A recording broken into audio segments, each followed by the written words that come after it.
আসসালামু আলাইকুম এভরিওয়ান, আমি Ashfakur Rahman, fabric structure analysis for textile design. আজকের ডিজাইনের বিষয় হেরিংবোন টুইল উইভ ডিজাইন।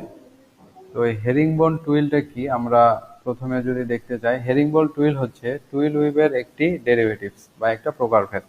ক্রমাগত টুইলের টুইল রেখার দিক একটি সুবিধাজনক ইন্টারভেল, অর্থাৎ নির্দিষ্ট সংখ্যক সুতার পর এমনভাবে পরিবর্তন করা হয় যাতে জিগজ্যাগ টুইলের অনুরূপ পয়েন্ট সৃষ্টি না করে দিক পরিবর্তনের প্রথম সুতাটির বিপরীত, অর্থাৎ যেখানে টানা ভাষা সেখানে পরেন ভাষা এবং যেখানে পরেন ভাষা সেখানে টানা ভাষা, ঠিক এভাবে হেরিংবোন ডিজাইন করতে হয়।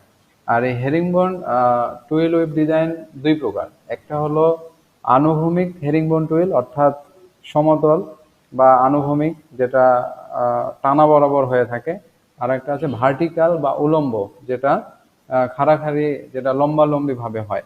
তো আমরা আজকে যে ডিজাইনটা করব সেটা আমরা করছি যে আনুভূমিক, অর্থাৎ ভার্টিক্যাল হেরিংবোন টুইল।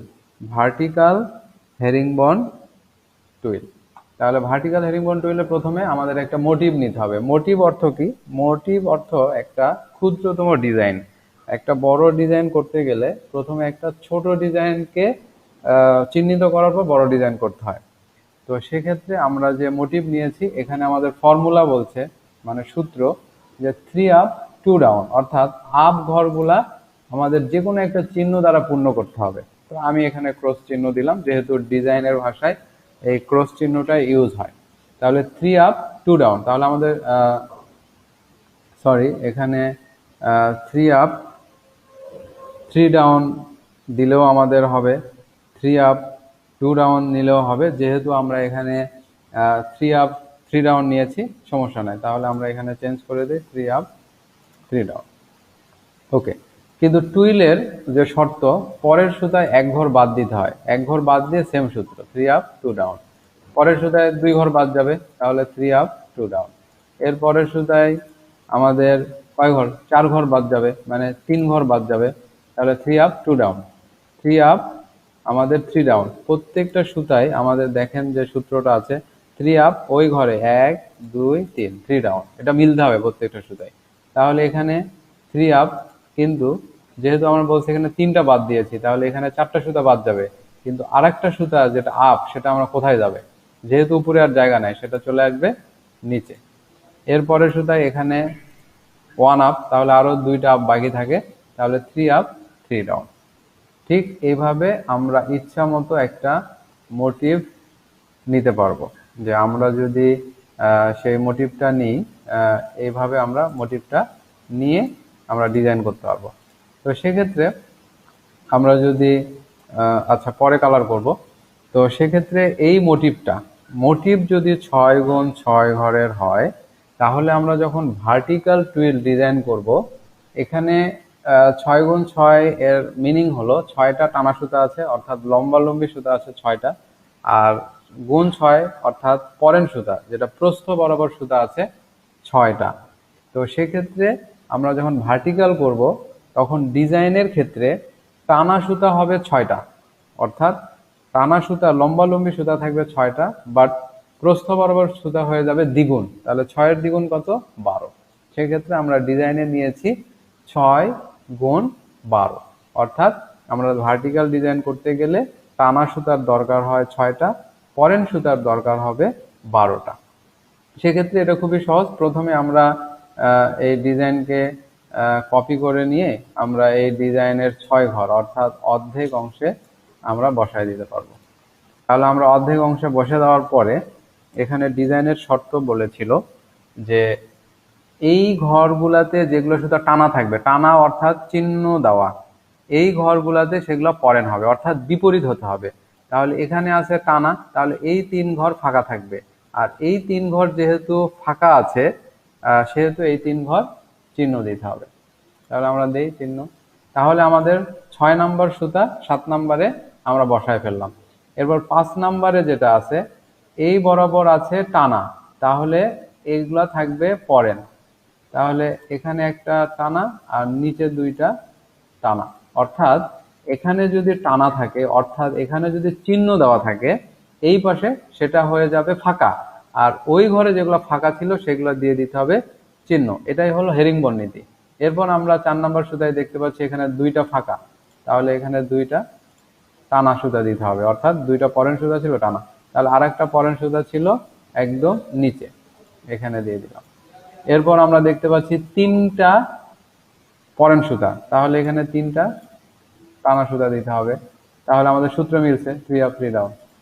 এরপর আমরা দেখতে পাচ্ছি এখানে একটা টানা, এরপরে তিনটা পরেন, অর্থাৎ একটা টানার পরে 1 2 3, অর্থাৎ এখানে যদি পরেন সুতা থাকে এখানে সেগুলো টানা সুতা হবে। আর টানা সুতার মিনিংটাই হলো এখানে চিহ্ন দিতে হবে, টানা সুতায় সবসময় চিহ্ন দিতে হয়। এরপরে আমাদের যে 1 নম্বর সুতা আছে, 1 নম্বর সুতা আমরা দেখতে পাচ্ছি দুইটা সুতা টানা আছে, অর্থাৎ এই দুটা ঘর ফাঁকা থাকবে।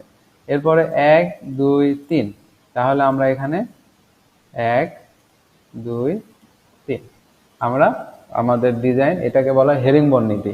প্রথম ঘরের টানা সুতা যেগুলা থাকবে পরের ঘরে সেগুলা পরেন সুতা হয়ে যাবে, আর প্রথম ঘরে যেগুলা পরেন সুতা থাকবে তারপরের অর্ধেক ডিজাইনে সেগুলা টানা সুতা হয়ে যাবে। তো আমরা যদি এটাকে কালার করে দিই তাহলে সুন্দর দেখাবে। আমরা কালার করছি, আমরা যদি এইভাবে কালার করে দিই,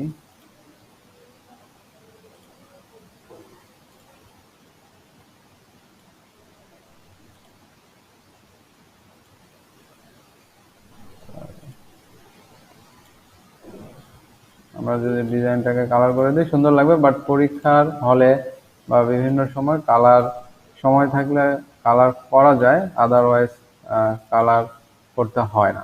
কালার আমি এখানে করছি কারণ দেখতে সুন্দর লাগবে, এজন্য আমি কালার করে দিচ্ছি।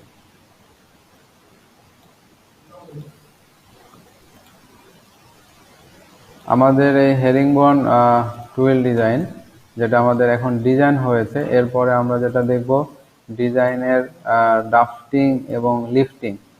ড্রাফটিং লিফটিংটা কিভাবে করতে হয় সেটা নিয়ে আমরা কথা বলবো।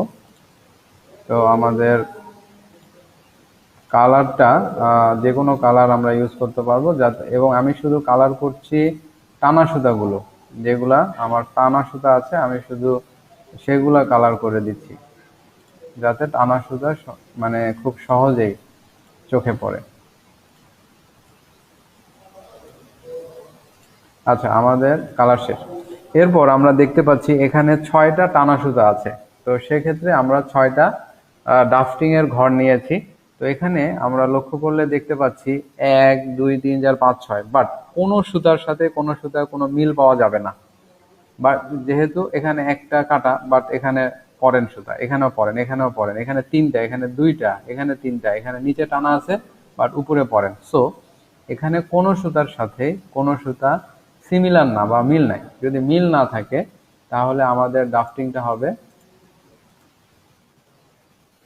স্ট্রেট, মানে আমাদের ড্রাফটিং হয়ে যাবে স্ট্রেট। যদি কোনো সুতার সাথে কোনো সুতা মিল না থাকে তখন আমাদের ড্রাফটিংটা হয় স্ট্রেট। আমি এটা কালার করে দিই তাহলে সুবিধা হবে। এই ছিল আমাদের ড্রাফটিং। এরপরে আমরা যেটা করব লিফটিং প্ল্যান। তাহলে আমরা জানি যদি যে কোনো ডিজাইনের ড্রাফটিংটা স্ট্রেট হয়, অর্থাৎ বাম পাশের কর্নার থেকে ডান পাশের কর্নার পর্যন্ত যদি হয়, সেক্ষেত্রে আমাদের ডিজাইন যা আছে, আমরা ডিজাইন যেটা অঙ্কন করেছি, লিফটিংটা হবে ডিজাইনের হুবহু সেম, অর্থাৎ অনুরূপ।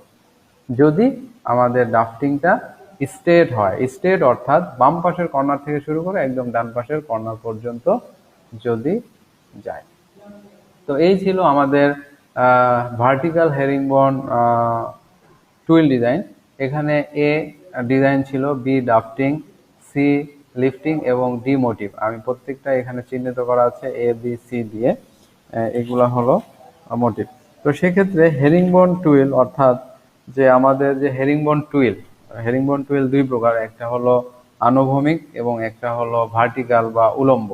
সেক্ষেত্রে হেরিংবোন টুইলের ব্যবহার যদি আমি বলতে যাই, তাহলে ওভারকোট তৈরিতে হেরিংবোন টুইল ব্যবহৃত হয়, শুটিং তৈরিতে হেরিংবোন টুইল ব্যবহৃত হয়, কাপড় অলঙ্কৃত করার কাজে হেরিংবোন টুইল ব্যবহার, মোটা পরেন ভাষা কাপড় তৈরিতে হেরিংবোন টুইল ব্যবহার হয়, দ্বিভাষা টুইল ফেব্রিক তৈরিতে হেরিংবোন টুইল ব্যবহার হয়। এছাড়া আমরা প্রতিনিয়তই যেসব গার্মেন্টস বা কাপড় আমরা ইউজ করে থাকি, এগুলো জায়গায় আমাদের এই হেরিংবোন টুইল টাইপের ডিজাইন আমরা পরিলক্ষিত হতে পারি।